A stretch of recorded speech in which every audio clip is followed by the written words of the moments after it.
हमारे साथ हैं इंडिया के लीडिंग इंडस्ट्रियलिस्ट वेदांता रिसोर्सेज के चेयरमैन अनिल अग्रवाल जी, जो मेटल टाइकून के नाम से भी जाने जाते हैं।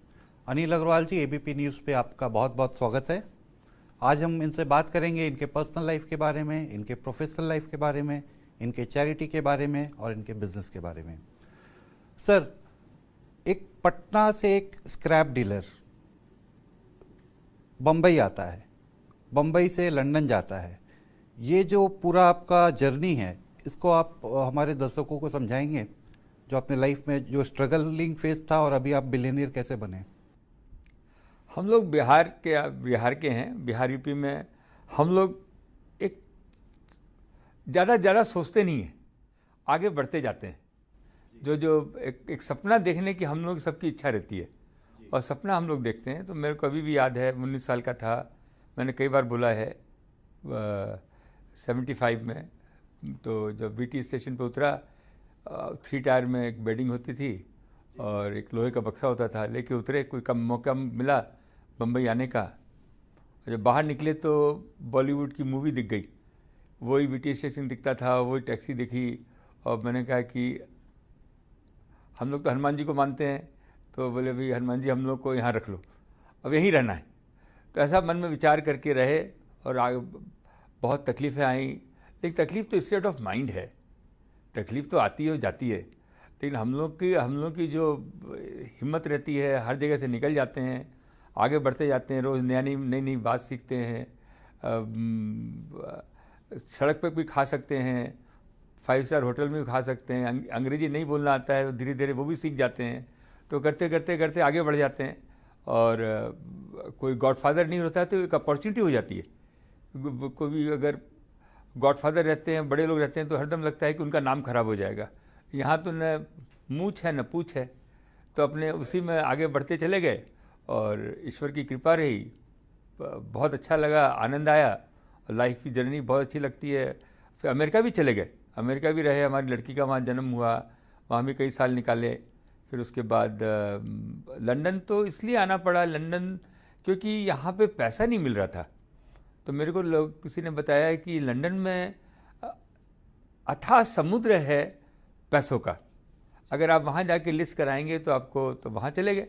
वहाँ जाके, यहाँ की कंपनी थी जो छोटी थी, 40-50 मिलियन से ऊपर बढ़ नहीं रही थी और अरमान बहुत बड़े थे। हम धर्म और कर्म, हमारे पिताजी ये 2 ही बात हमको सिखाए गए कि धर्म को हाथ में रखते हुए कर्म करते रहना और कभी भी डरना नहीं, लेकिन अपनी नम्रता को नहीं छोड़ना।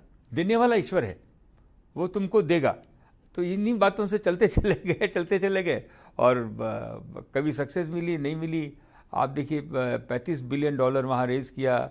यहाँ वाजपेयी जी की गवर्नमेंट थी, उन्होंने उनके टाइम में हिंदुस्तान जिंक दिया, बाल्को दी, उसको एकदम जैसे पट्टे पे देवताओं को रखते हैं वैसे रख करके उसको आगे बढ़ाया और 20-20 गुना उस कंपनियों को बड़ा कर दिया।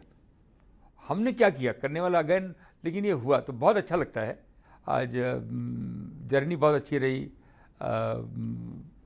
एक ज़माना था कि बीवी और बच्चे चाहे रात में 2 बजे भी पहुँचो तो थाली लेके ऊँगती रहती थी मेरी बीवी, जब तक हम नहीं आते थे दोनों थाली में बैठ के खाते थे कि आज दिन अच्छा नहीं गया, बोले कोई बात नहीं, कल ठीक हो जाएगा। तो दोनों साथ में खाते थे। आज बड़ा मकान हो गया, बच्चे लोग इधर उधर चले गए, अब घर जाते हैं तो कोई स्वागत करने वाला नहीं है, तो 2 कुत्ता रखा है, तो वही लोग आके गले से लगता है और उन्हीं के साथ में हम अपनी खुशी बांटते हैं। ये नहीं किसी में प्यार कम हुआ है, पर जैसे जैसे टाइम आगे बढ़ता है, समय बदलता जाता है। सर, अभी हमने देखा आपका एक ट्वीट जो कि हर्ष गोयनका ने किया था कि आप कैसे बॉलीवुड के गाना गा रहे थे। तो इतने down to earth chairman, CEO हमने आज तक नहीं देखा, कोई प्रमोटर जो इतना डाउन टू अर्थ हो, आराम से बात करता हो। तो इसके पीछे अभी आप में वो चेंज नहीं आया कि आप लंदन में जाके इतने बड़े बिलियनियर बन गए, फिर भी अभी तक आप ग्रास रूट अपने वैल्यूज से अभी भी इतने इंटैक्ट हो? वो तो आप बोल रहे हैं तो हमको समझ में आता नहीं, तो हमको समझ में नहीं आता। हमको अभी भी लगता है कि वहीं पटना में बैठे हैं, वैसे ही लोग हैं, वैसे ही गाना बजाना कर रहे हैं। लेकिन जब काम का टाइम आता है तो ब्रिटिश प्राइम मिनिस्टर से बात करेंगे तो आपको विश्वास नहीं होगा कि इम्पैक्ट छोड़ के आएंगे। क्योंकि उस समय कहीं ना कहीं कुदरत कहीं ना कहीं एक शक्ति आ जाती है जो अपने काम की बात हम कह सकते हैं। सर, तो हम बिजनेस के बारे में बात करें, अपने इकोनॉमी के बारे में बात करें, तो प्रधानमंत्री का एक सपना है $5 ट्रिलियन इकोनॉमी बाय 2025 और उसको ग्रो कर सकते हैं $10 ट्रिलियन बाय 2030। तो सर, ये जो कोविड-19 पैंडेमिक आया तो लोग कहते हैं कि 2 महत्वपूर्ण साल हमने इसमें गंवा दिए। तो टारगेट अभी हम लोग किस स्टेज पे हैं और वेदांता कैसे काम कर रहा है इस टारगेट को अचीव करने के लिए? वेदांता ग्रुप का क्या कंट्रीब्यूशन होगा इसमें? ब्लेसिंग इन डिस्गाइज भी लगता है कभी कभी, क्योंकि हम लोगों ने, हिंदुस्तानी लोगों ने इतनी नीचे तक, हमारी कुछ ज़्यादा एक्सपेक्टेशन नहीं होती है, तो हमने इसको सहा, इसको देखा, और इस पीरियड में हम लोगों ने अपने आप को बहुत मजबूत किया है, बहुत मजबूत किया है। ये टेक्नोलॉजी का ज़माना आ गया और जिस बाउंस बैक के साथ में हमारी इकोनॉमी आई है, मेरे को लगता है कि कहीं दुनिया में ऐसी नहीं है। हमारे हर प्रोडक्शन एरिया में प्रोडक्शन आगे बढ़ा है। गवर्नमेंट बहुत अग्रेसिव हुई है, अग्रेसिव होकर सारी पॉलिसियों को सिंपल कर रही है, जिससे कि हमारे देश जो है पूरी दुनिया में गवर्नमेंट बिजनेस नहीं चलाती है, जो डेमोक्रेटिक कंट्री है। बिजनेस जो है कॉरपोरेट चलाती हैं। कॉरपोरेट में प्राइवेट नहीं करें, प्राइवेट 20% कर सकते हैं, 80% जो है वो शेयर जो है पब्लिक के पास रहते हैं। पब्लिक ही बोर्ड चुनती है और पब्लिक ही बोर्ड में से सीईओ चुनती है और सीईओ उस कंपनी को चलाता है। सारी दुनिया में वैसा ही है।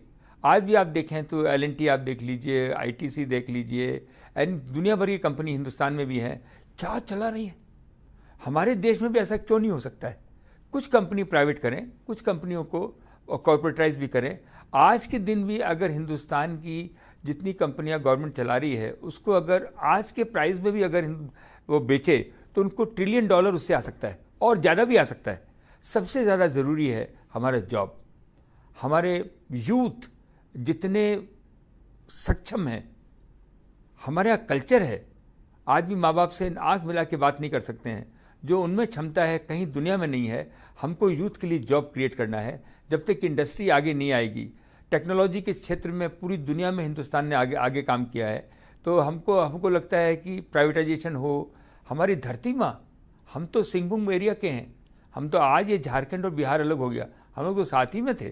तो वहाँ भी हम लोग देखते थे कि क्या बोलते थे, हमारे यहाँ इतना बड़ा अबरख माइका होता था, वो माइका को निकालने नहीं दिया, और आज देखिए हम लोग माइका को अंदर दूसरा अल्टरनेटिव चीज़ आ गया। तो आज हमारे पास क्या नहीं है, और आज की टेक्नोलॉजी से अगर हम काम करेंगे तो इन्वायरमेंट को हाईएस्ट प्रोटेक्ट करेंगे और उससे सबसे ज़्यादा जॉब क्रिएट होगा, गरीबी हमारी दूर होगी।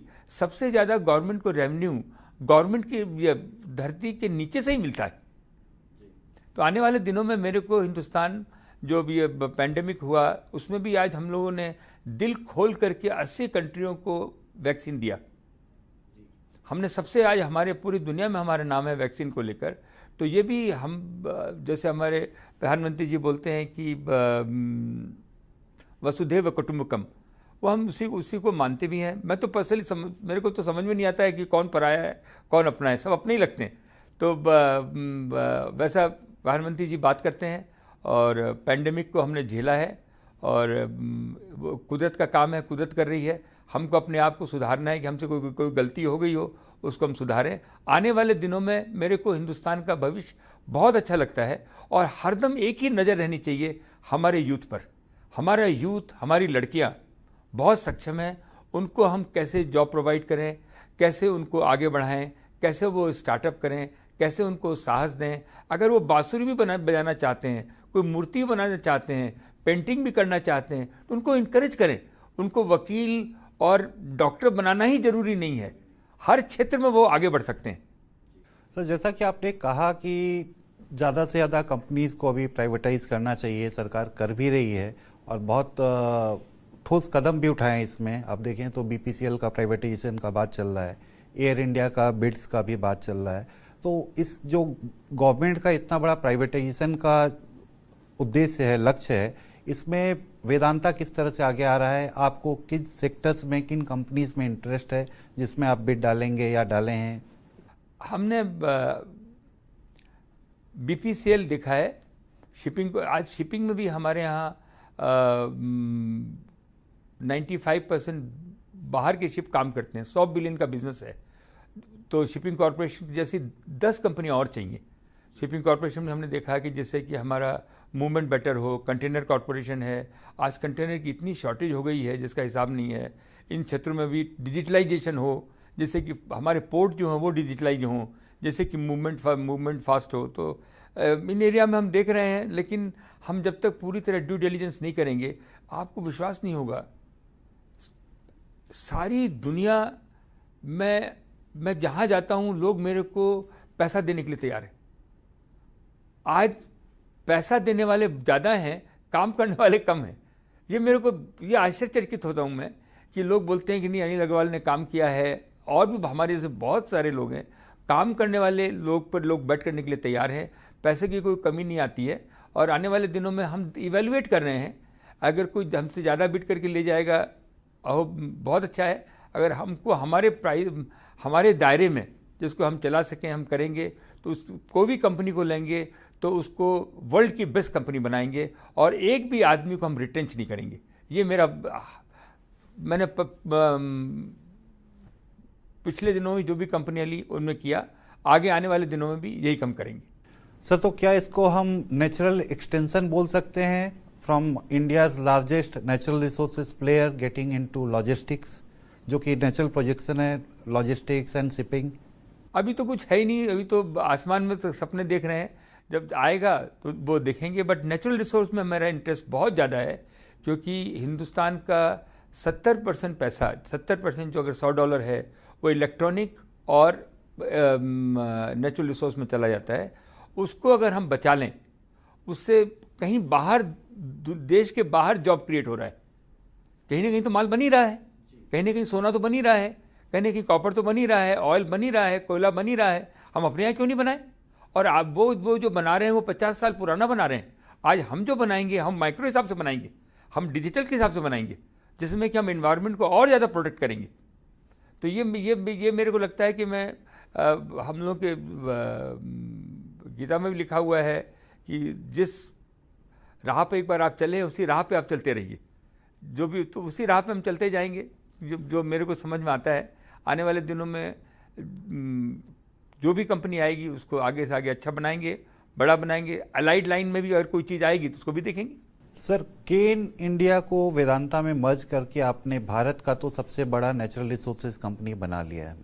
अब आप कंपटीशन करने जा रहे हैं ग्लोबल प्लेयर्स जैसे रियो टिंटो हो गए, उस लेवल पे जा रहे हैं। तो उसके लिए क्या रोड मैप है? मैं कोई स्पर्धा में नहीं जा रहा। आप भी समझिए, मैं एक ऐसी चीज़ बनाना चाहता हूँ जो कि 500 साल तक रहे। ऐसी चीज़ बने जैसे कि एक मंदिर और इसमें कोई फ़र्क नहीं रहे, जो कि हमारी फैमिली नहीं चलाए। मैंने, जैसे टाटा का भी मॉडल है कि 66% उन्होंने चैरिटी में दिया है। हम लोग बिहार के हैं, हम लोगों ने कहा कि 75% हम पब्लिक में देंगे, जो कि हम नंदघर बनाने जा रहे हैं। 8 करोड़ बच्चे हैं हिंदुस्तान में। बच्चों ने क्या गुनाह किया है जो उनको शिक्षा नहीं मिले? उन्होंने क्या गुनाह किया है कि उनको पौष्टिक आहार नहीं मिले, उनको कल्चर नहीं मिले कि कैसे कहा जाए? तो उसको लेकर मेरा बहुत ध्यान है कि हम नंदघर बना रहे हैं। तो वो उस दिशा में मेरा बहुत है कि ये कंपनी कैसी बने जो कि अपने आप चले। आज जब अपने आप चले और एक पूरी दुनिया में एक नाम हो कि हिंदुस्तानी कंपनी इतनी अच्छी तरह से भी चल सकती है, यही मेरा एक ध्येय है और इसी में मैं लगा हुआ हूँ। और आने वाले दिनों में आपको विश्वास होगा, ये कंपनी एक ऐसी कंपनी है जो कि run for the people, work for the people और work for the youth. Sir, तो वेदांता भारत में आने वाले कुछ सालों में कितना पैसा निवेश करेगी? कंपनी का रोड मैप क्या है? कैसे आगे बढ़ेंगे? कितना निवेश करेंगे? जो मेरे समझ में आ रहा है कि तेल के उत्पादन में, एल्युमिनियम के उत्पादन में, हम जिंक के उत्पादन में, सिल्वर के उत्पादन में हम आयरन ओर के उत्पादन में, हम लार्जेस्ट फाइबर ऑप्टिक, जो हमारे प्रधानमंत्री जी का है कि हर मंडी में फाइबर ऑप्टिक से काम हो, हर एजुकेशन सेक्टर में फाइबर ऑप्टिक से काम हो, उन्होंने लाल किले पर से अनाउंस किया। और रिन्यूएबल हाइड्रोजन, इनमें हम आगे बढ़े। हमारी बहुत अच्छी कंपनी है STL, वो बहुत आगे बढ़ रही है। वो ये कंपनी है जो कंप्लीट 5G के ऊपर पूरा उसका ध्यान है। हम ग्लास बनाते हैं ताइवान में, कोरियन में, फैब और सेमीकंडक्टर, इसमें हमारा बहुत ध्यान है। सेमीकंडक्टर में मेरा दिल लगा हुआ है, फैब में मेरा दिल लगा हुआ है, जिससे कि हजारों फैक्ट्रियां लगे जो कि खुद की इलेक्ट्रॉनिक चीज़ें बना सकें। तो आने वाले दिनों में हम लोग तो उत्साह से बात करते हैं, क्योंकि हम उत्साह से बात करते हैं। हमारी इच्छा है $20 बिलियन हम अपनी कंपनी में निवेश करें। पैसे की कोई कमी नहीं है, लोग हमारे पीछे। हमने आज तक, आपको विश्वास नहीं होगा, अपनी सैलरी के अलावा हमने कंपनी से कुछ भी नहीं लिया और कभी भी अपना एक शेयर भी नहीं बेचा। हरदम इसी में लगे रहे कि हमारी कंपनी आगे बढ़े। $20 बिलियन इन्वेस्टमेंट, ये तो बहुत ही बड़ा एक रकम है। यदि आप बाइफरकेट करके बताएंगे कि किस बिजनेस में कितना इन्वेस्ट करेंगे? 25% हम करेंगे टेक्नोलॉजी में, हमारी टेक्नोलॉजी की कंपनी है, और 75% हम अपने natural resource oil and gas में सबसे ज़्यादा करेंगे। उसके बाद जिंक, एल्युमिनियम, कॉपर, इसमें हमारा बहुत ध्यान है। थोड़ा पैसा प्राइवेटाइजेशन में जाएगा। तो यही एक अनुभव से बता सकता हूँ मैं। सर, जैसा मोटा मोटी आपने कहा कि लगभग 5 बिलियन आप टेक्नोलॉजी में डालेंगे, मोस्टली आप देख रहे हैं सेमीकंडक्टर की तरफ। अभी ग्लोबल माहौल ऐसा बना हुआ है कि सेमीकंडक्टर का या चिप्स का ग्लोबली बहुत ही शॉर्टेज है, और इंडिया में मोदी जी भी चाह रही हैं कि मेक इन इंडिया हो, लोग आएँ यहाँ फैक्ट्री लगाएं। तो उसमें आप कुछ सोच रहे हैं? जी, हम ही तो हैं जो बनाते हैं वहाँ पे, और हम आगे बढ़ के इसको लगाएंगे सेमीकंडक्टर फैब की यूनिट। और इसको गवर्नमेंट की पॉलिसी आने वाली है। गवर्नमेंट बहुत फास्ट हुई है और आने वाले दिनों में हमारे ब्यूरोक्रेट भी बहुत अच्छा काम कर रहे हैं। यंग ब्यूरोक्रेट आ गए और वो बहुत फास्ट डिसीजन लेते हैं। और एक पोर्टल अभी हुआ है जिसमें कि आपको ह्यूमन टच ही खत्म हो गया, जिसमें कि आपको डिसीजन बहुत फास्ट होते हैं। हमारे फॉरेस्ट क्लियरेंस नहीं होते थे, माने 5-5 साल लग जाते थे। ये आप समझिए कि दुनिया चाहती नहीं है कि हिंदुस्तान में मैन्युफैक्चरिंग हो। लोग चाहते हैं कि ये मार्केट बना रहे जहाँ कि हम माल बेचते रहें। ये ब्रेक करना ही है, इसको ब्रेक करना ही है हमें। हिंदुस्तान को उनको अपॉर्चुनिटी है, आप हिंदुस्तान में आइए ना, आप हिंदुस्तान में पैसा लगाइए, आप हिंदुस्तान में हमारे यहाँ काम कीजिए, मैन्युफैक्चरिंग कीजिए। और हमारे यहाँ कोई भी डिविडेंड के ऊपर टैक्स नहीं है, आप डिविडेंड भेज सकते हैं। तो ये बहुत बड़ी अपॉर्चुनिटी है कि हिंदुस्तान में मैन्युफैक्चरिंग हो। तो इसी दिशा में हम देख रहे हैं। हम तो गंगा जी को बहुत मानते हैं, हाथ रख के कसम खा सकता हूँ कि कभी भी हम कोई ऐसा काम नहीं करेंगे जो कि देश के विपरीत हो, देश को इन्वायरमेंट का फ्लॉट हो, या हम किसी भी ऐसे काम में नहीं जाएंगे जो सही नहीं हो। How do you divide your time between your business, philanthropy and family? Family तो हम लोगों ने लिखा ही हुआ है कि शरीर जो है टेम्पल जैसा है, फैमिली जो है उसको आप ट्रस्टी हैं, उनको देखना है, बच्चों को पढ़ाना है, लेकिन वो अपने कर्म लेके आए हैं। उसके बाद हर आदमी में एक हुनर होता है, उसी हुनर में अगर आप, हमारे दलाई लामा जी बोलते हैं कि अगर आप स्वीपर हो तो अच्छा स्वीपर बन के दिखाओ, एकाग्रता से काम करो। जो आता है उसको किया है, उसको आगे बढ़ा रहे हैं। एक इंस्टीट्यूशन बनाया है, एक ऐसा बड़ा जहाज बनाया है जो कि समुद्र में चला जाए, लोग उसको देखें। और मैं पब्लिक लाइफ में अगर कुछ कर सकूं, हमारे बच्चे हैं, 8 करोड़ बच्चे हैं, 2 करोड़ महिलाएं हैं, हमारे जो इन सब कामों में अगर मैं योगदान दे सकूं। अब जो काम भी मैं करता हूं वो भी अगर वो सोसाइटी के लिए ठीक नहीं है तो मैं नहीं करूंगा। आज एल्युमिनियम भी बनाते हैं, कॉपर भी बनाते हैं, जिंक भी बनाते हैं, ऑयल भी बनाते हैं, उससे हजारों इंडस्ट्री लगती हैं। और हिंदुस्तान में सबसे ज़्यादा टैक्स देते हैं, 3 लाख करोड़ रुपए टैक्स देते हैं। और ये मेरे को बहुत गर्व भी महसूस होता है, क्योंकि उस पैसे से इंफ्रास्ट्रक्चर बनता है, गवर्नमेंट बड़े बड़े काम करती हैं। तो आगे आने वाले दिनों में फिल्म, ये दोनों पंख हैं, धर्म और अर्थ, इसको साथ में लेके चल रहे हैं। लेकिन इच्छा यही है आने वाले दिनों में जाएं तो लोगों को काम में ही लगे रहें। तो एक मुहिम लिया है, इसको भी आगे चलाते हैं। सर, अपने फ्री टाइम में आप क्या करते हैं? हम लोग तो बिहार के हैं, तो अभी भी वही पुरानी सब आदत है। आपने देखा, बिरहा भी गा सकते हैं, गाना बजाना भी कर सकते हैं, रामायण का चौपाई भी आप बोलेंगे तो पूरा पढ़ सकते हैं। तो इसमें भी मन लगता है। उसके बाद सिनेमा बहुत देखते हैं, सिनेमा देखने का बहुत शौक़ है। कभी सोचते ही नहीं थे कि इतने बड़े फिल्म एक्टर हैं, वो लोग हमको आके नमस्कार करेंगे। हमको लगता था हमको कभी देख लेंगे तो ये भी अच्छा लगता है। तो कोई ऐसे ज़्यादा कुछ शौक़ नहीं है। शौक़ यही सब खाने का बहुत शौक़ है। और देसी खाना, अगर अंग्रेज़ों के साथ खाना पड़ता है तो सब चम्मच छुरी से करते हैं, लेकिन हम लोग अगर दाल भात चोखा मिल जावे तो हम लोग बहुत खुश हो जाते हैं। बहुत खुश बहुत रहते हैं। हमारी खुशी हमसे कोई नहीं छीन सकता है। सर, लास्ट जाते जाते एक सवाल, आपको लगता है कि this decade belongs to India, the time has come for India? एकदम आ गया है। मैं एक ही बात बोल सकता हूँ, हिंदुस्तान को अपने एंटरप्रेन्योर पे नाज होना चाहिए। उनको हिंदुस्तान से बाहर जाके कुछ कर्तव्य दिखाने की ज़रूरत नहीं है। हिंदुस्तान में ही कर्तव्य दिखाएं, सारा चीज़ सेल्फ सर्टिफिकेशन कर दें, जैसा इनकम टैक्स में सिंपल कर दिया है। सब पोस्ट असेसमेंट करें। और दो ही बातें हमको लगती है, थोड़ा पावर ऑफ इग्नोरेंस, थोड़ा हम लोग पतंग उड़ाते थे, थोड़ा ढील देते थे। थोड़ा ढील देंगे तो हम लोग आसमान छू लेंगे, आसमान छू लेंगे। अनिल सर, हमसे बात करने के लिए बहुत बहुत धन्यवाद। बहुत अच्छा पंडित जी।